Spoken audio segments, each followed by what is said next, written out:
Good morning.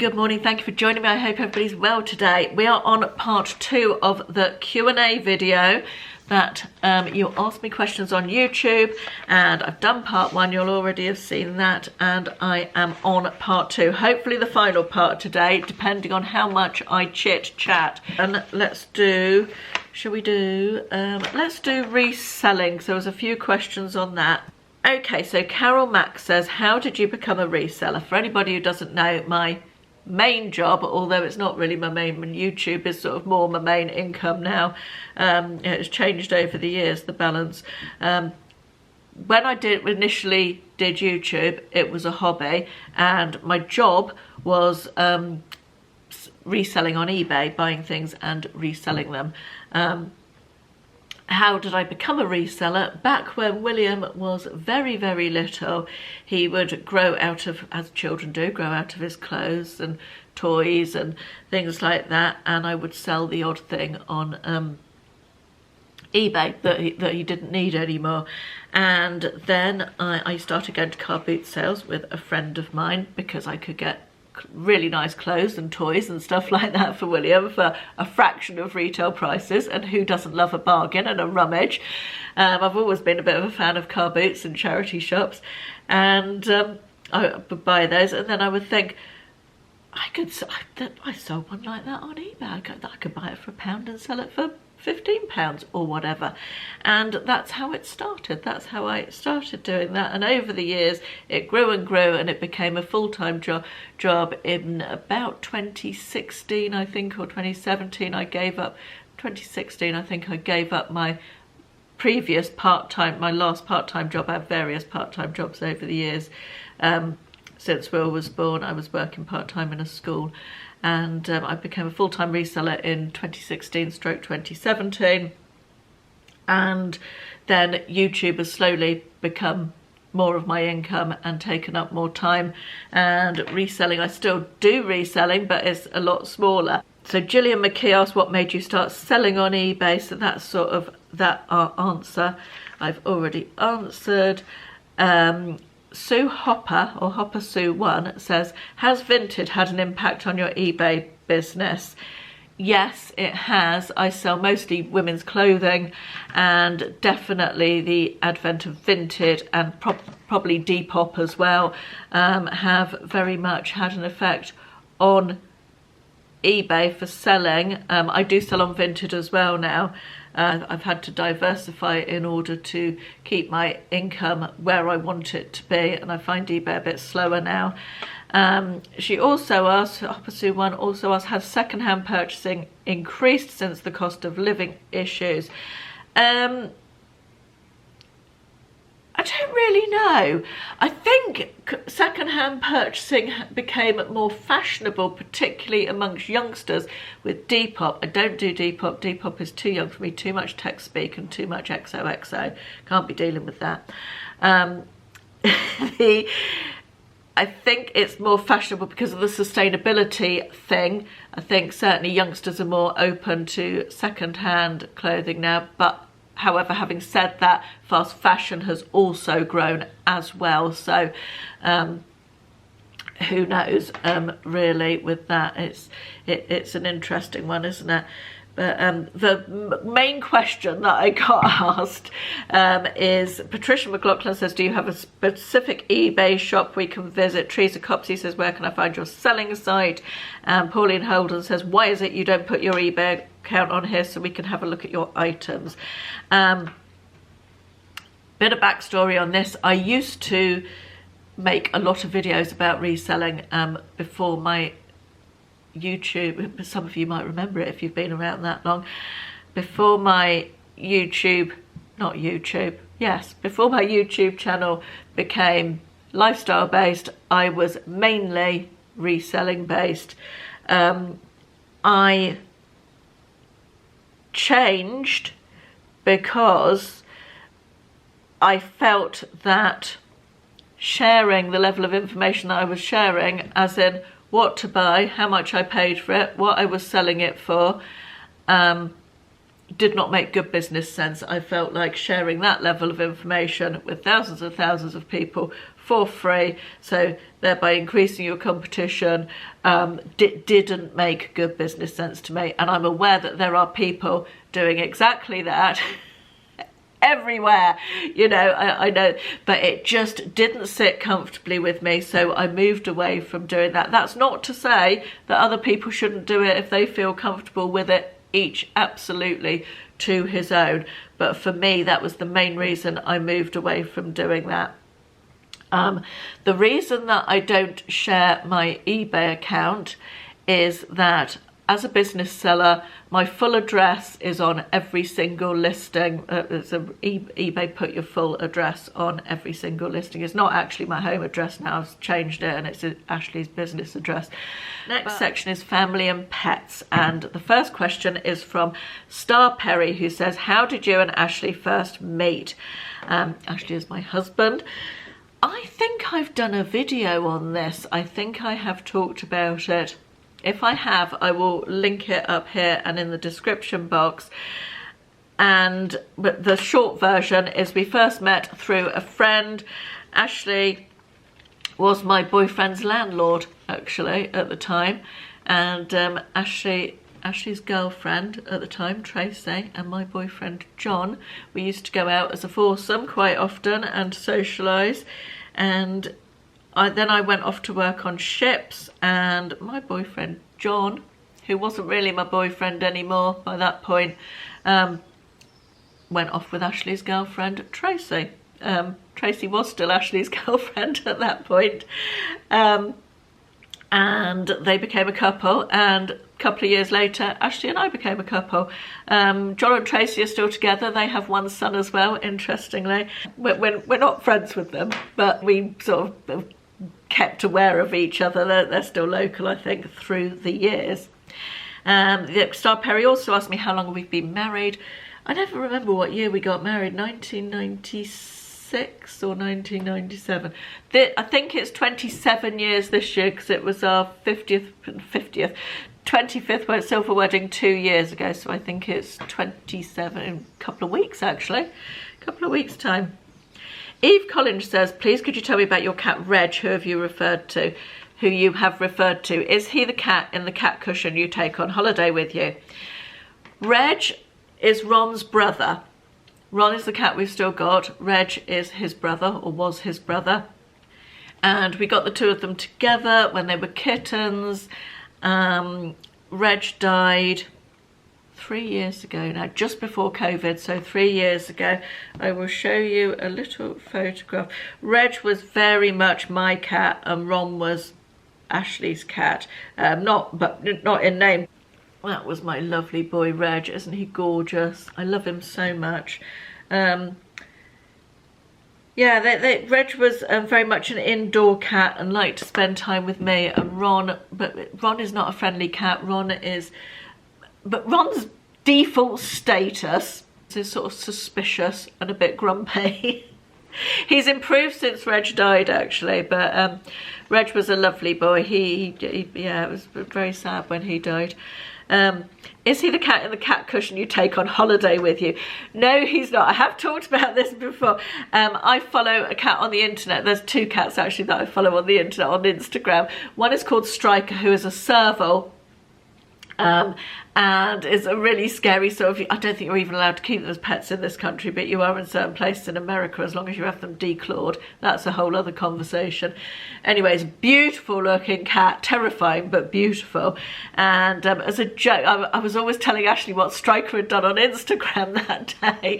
Oh, Striker was having chicken for dinner. Oh, Striker jumped on the top of the fridge. And it became a bit of a running joke. And for Christmas one year, Ashley got me a cushion of a picture of Striker's face. Made up, one of these sites you can send a photo in and get a cushion, and it was all started out as a bit of a joke. And then this particular cushion, when I sleep on my side at night, I'd sleep with a cushion in between my knees, and this cushion of Striker was exactly the right depth to put under my knees, in between my knees, to sleep, and it was so comfortable. So when I go away, I sometimes take it with me because it's just comfortable. And then I've got another cat cushion as well, which is another cat that I follow on the on Instagram, who's got a disease called hypertrichosis or something, which means that his hair keeps growing and growing. He's just gorgeous. He's in Canada. He's called Achum, and Ashley also got me a cushion of that one because I used to talk about that one all the time. So it was all just a bit of a jokey thing that, yeah, but that's why I take them away with me, because they're just that right depth to go in between my knees, and sometimes cushions are a bit bulky, you know, so yeah, that's what that's all about. Fiona Fraser says, my question for you is to ask what kind of a relationship you have with your mother-in-law. That's a really interesting question, Fiona. Ashley isn't as close with his family as I am with mine. So I wouldn't say that we have a close relationship. We have a cordial and friendly relationship when we see each other, but not particularly close. We're very, very different types of people. We don't have very much in common. But yeah, perfectly cordial and friendly relationship. When we see her, we went out for lunch with her a couple of Sundays ago. Went out for a very nice Sunday lunch. Mary Hall asked me, how old is my cat Ron? My cat Ron is, I think he's 18 this year, so he's a good old age. Lolly says, as a cat lover, I'd like to know more about Ron. I think we've covered that. Bronwyn Payne says, can I ask how you are coping with sharing your son William with his girlfriend? I also have only one son, and I think it's quite difficult when your family of unit of 3 suddenly becomes 4. That's a really interesting conversation, Bronwyn, and do you know what, I hadn't actually thought of it like that. For me, I think it's natural. I know that Georgie makes Will happy. They're a lovely couple. They fit really well together. We've met Georgie's parents and we really like them. Her family are nice. Hopefully they like us as well. You know, we get on really well with Georgie. She's exactly the kind of girl I would like for Will. I think they fit so well together that I don't really see it as sharing William with her. She makes him happy, and if Will's happy, if your child is happy, that's all that you can want, isn't it? There's a saying, I think someone mentioned it in the comments once actually, but it's so true. It says you are only ever as happy as your unhappiest child, and that is so true. And yeah, Georgie makes Will happy, and if Will's happy, then I'm happy. And yeah, I mean, there is, obviously they're moving through life, aren't they? And but it's all part of life's rich tapestry, and it's what's meant to happen, isn't it? So I kind of look at it like that, Bronwyn. I hope that maybe helps a little bit. Jackie Whale asked me, are you looking forward to grandchildren? I was actually asked this in a Q&A I did with Carla a little while ago, and I am not a massive children person. I think Carla and I both sort of had the same thoughts on it. Firstly, there's the state of the world. I'm not sure that bringing kids into the world is the best thing. I worry for future generations about all sorts of things, about the state of the country, the state of the world, all sorts of that.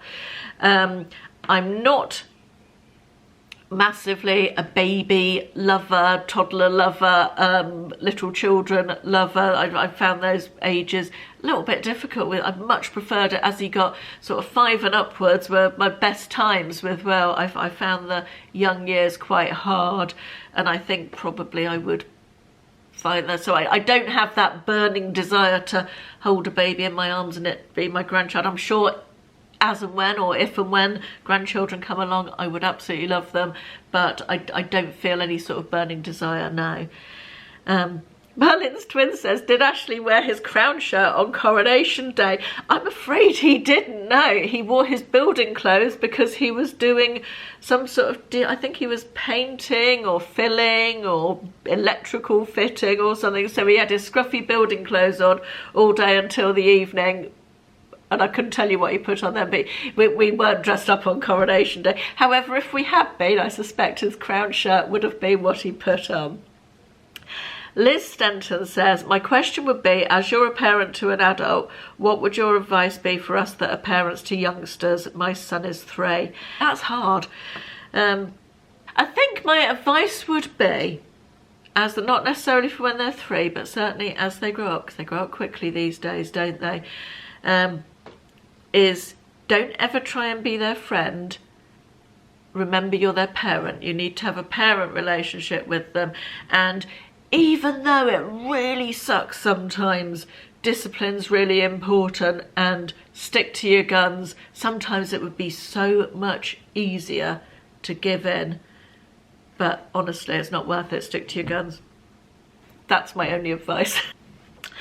A final question in the family and pets section is from Cheryl Parrish, who says, I'd love some tips on feeling positive about empty nesting. This year, 2 of my adult kids will be moving out, 1 to uni and 1 to live with his long-term girlfriend. I'm happy for them both, but not so sure how I'll feel when the time comes. I still have my eldest at home, so the nest won't be entirely empty. It must be hard, Cheryl, when you've got 3 kids, because I think 'cause I only had 1, it wasn't so difficult maybe, but going from a house full of 3 to none, or just you and your partner, or just you, I don't know what your circumstances are, is quite hard. What I would say is make sure you pop things into your diary to look forward to, whether it's a night away or an evening out with friends, or having people over to play board games, or just make sure you've got things coming up in your diary that you can look forward to, that are social events and stuff. And yeah, that really helped me. And also make plans to see your kids. They're not, you know, moving out forever, are they? You're and perhaps seeing them in a more social setting. It is fun. We loved when we went up to London to stay in London, and we saw William, who's living up there, and that was a real different dynamic, and we really enjoyed it. So embrace the change as much as you can is what I'd say to that. Although it's at milliseconds for you, it's several hours for me, so if there's anything different in the background, I apologise, because yeah, as I say, it's been several hours. I went off, I did some stuff, I came back, my cleaner came actually, and she has cleaned, so the cushions and stuff might look different, so that's why. Anyway, shall we move on to the next section, the final section for this video, I think, which is travel. And the first question is from Val Spanbauer, who says, my question for you is, besides England, if you had a choice to live anywhere in the world, where would you choose? Somewhere with better weather. I feel like I don't think I'd want to move anywhere else now particularly. In 20 or 25 years ago, I probably would have happily moved to Australia for the space, the lifestyle, it was, the cost of living was cheaper over there, the weather. I think it's not so much now in terms of cost of living, but it's a long way. It's a long way away. I've got family responsibilities now. I wouldn't want to live that. The only way I can see me ever moving to a different country now is if Will decided to go and live somewhere permanently overseas at some point, and I didn't have my mum and my dad still with us anymore, and I wasn't working, so but I possibly would in those circumstances, although not entirely sure. I honestly don't know, but yeah, I think Australia would have been my first choice back in the day when you could, I was adventurous enough to want to live somewhere other than the UK. Next question is from Jane Morgan, who says, what is your favourite cruise company and why? I am not an experienced cruiser by any stretch. I've made a few videos about cruising. I did used to work on cruise ships, and I worked for P&O and Princess Cruises, which were all under the same umbrella. They are sort of are still, because Carnival owns them all, but P&O owned Princess back in those days, and I worked for them. And the only company that I've ever cruised with as a passenger is Cunard, although that may change at some point in the future. We're going on another cruise shortly that is also with Cunard. It took me years to want to cruise as a passenger after 5 years of working on the cruise ships. I felt like I was pretty done with the whole cruising thing. I loved it, but I had no desire. It felt like a busman's holiday, you know, and I always said that the only cruise, or the first cruise I would want to do if I did a cruise as a passenger would be a transatlantic on the Queen Mary, or the QE2 at the time was the only ocean liner in those days, and now the Queen Mary, the QM2, is the only ocean liner in the world, I believe now. I said it would be a Cunard transatlantic, and we did that, and it was just the best thing ever. I loved it.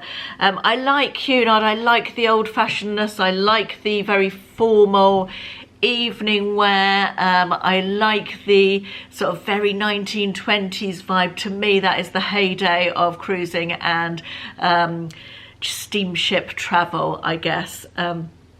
But yeah, I'm certainly not an expert on cruising, and I can't tell you anything about any of the other cruise companies because I haven't travelled with them, so hopefully sometime in the future. Helen Jackson asked me, where in the world would you go if you... where in the world, if you could go anywhere, would you like to visit? Also, have you ever had caravan holidays?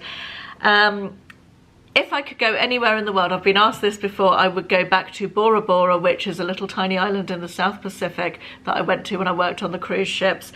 And it was just the most beautiful white sands, blue sea, tropical paradise, unspoiled rustic destination I can imagine. That was 30 odd years ago, probably 30 plus years ago. So yeah, it's probably different now, but that's the place in my head that I would like to go back to. It's a long way away. It's very expensive, and I doubt I'll ever go back, but that's the place that I always answer that question with. The other part of that question, have you ever had caravan holidays? When I was 12, I went on holiday with my friend Stacey, who lived down the road, and her parents, and they had a caravan that they towed behind the car. As opposed to a static caravan, and we went away for a holiday over Easter to the New Forest, camping in their caravan, and it was just fabulous. I had a brilliant time, really enjoyed it. I've got very many happy memories of that little trip away. And Ashley and I had a Volkswagen camper van, and we went away in that a few times. That was when we were very first married, so back in the late 90s. We had an old-fashioned, it was turquoise on the bottom half and white on the top half. It was a Devon conversion for anyone who knows about Volkswagen campers, and we had some very fun times in that. So yes, we have done some caravan type holidays.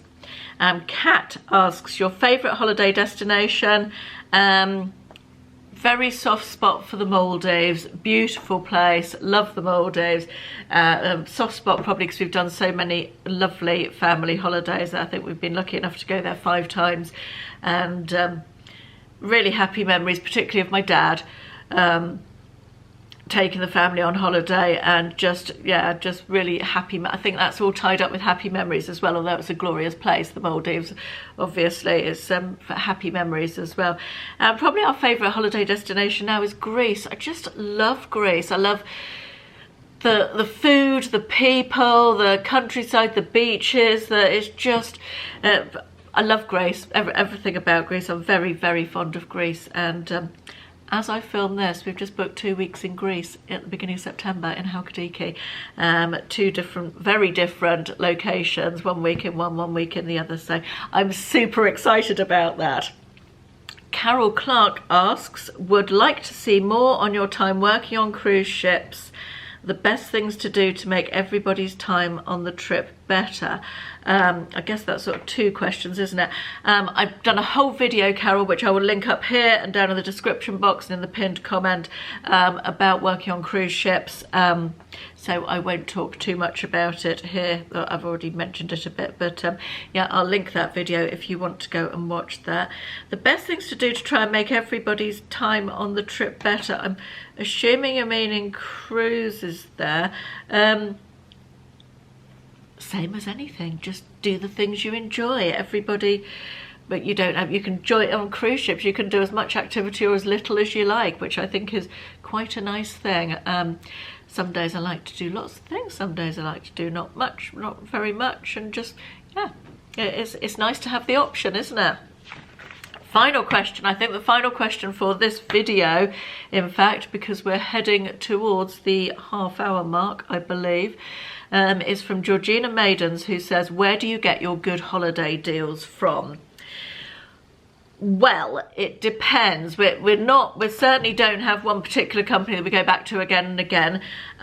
We're quite price conscious in terms of getting the best bang for our buck. Sometimes we book things direct and separately, so the flight's separate from the hotel, and transfer separately or whatever.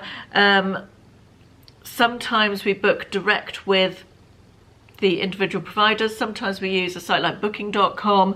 Love Holidays is usually quite good. If you know what you want, I find Love Holidays is good for getting a good price to buy it as a package.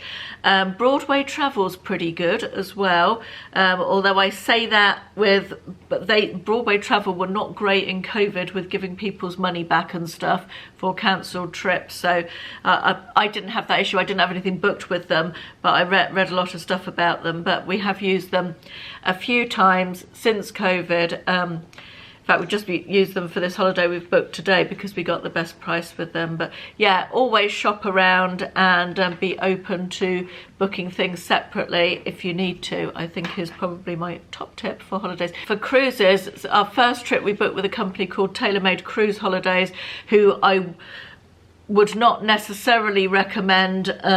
The holiday itself was absolutely great. The package was great. The price was brilliant.